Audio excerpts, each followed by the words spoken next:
कि जकर नाथ भोले नाथ अनाथ कैसे होई नाथ भोले नाथ अनाथ कैसे होई जकर नाथ भोले नाथ अनाथ कैसे होई जेकर नाथ भोले नाथ अनाथ कैसे होई अनाथ कैसे होई अनाथ कैसे होई है ना हां भोला चाहती है दिन तो रात कैसे होई भोला चाहती है दिन तो रात कैसे होई भोला चाहती है दिन तो रात कैसे होई भोला चाहती है दिन तो रात कैसे होई। लेकिन जानते नहीं गुरुजी ऐसा ऐसा गीत तो दूसरा के लिखले रही थी तो बहुत याद रही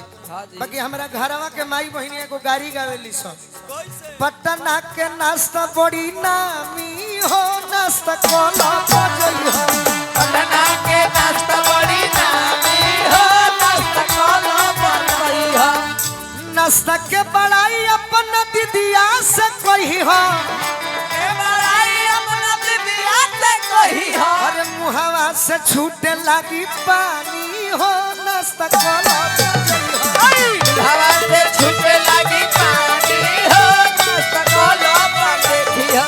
लेकिन करे के देवघर में गावेली लोग का कि देवघर के पेड़ा बड़ा नामी हो सैया जई हो तो लई हो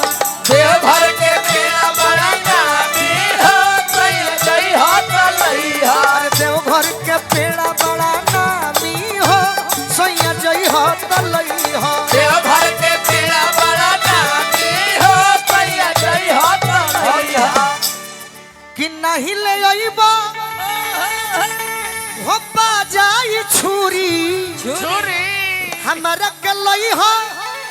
तू हरी हरी छुरी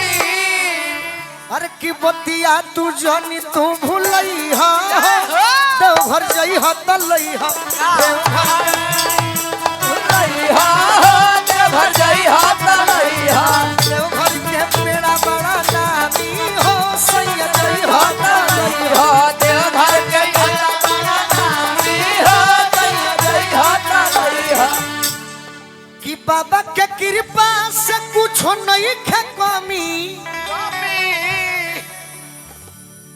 उनके भइल कृपा अरे कहाँ गईनी अब फिर अइबो तो उनके कृपा होई अरे ओही हो तो लइका खेलई हो देवघर जई हो तो लई हो आई हो तो लइका खेलई हो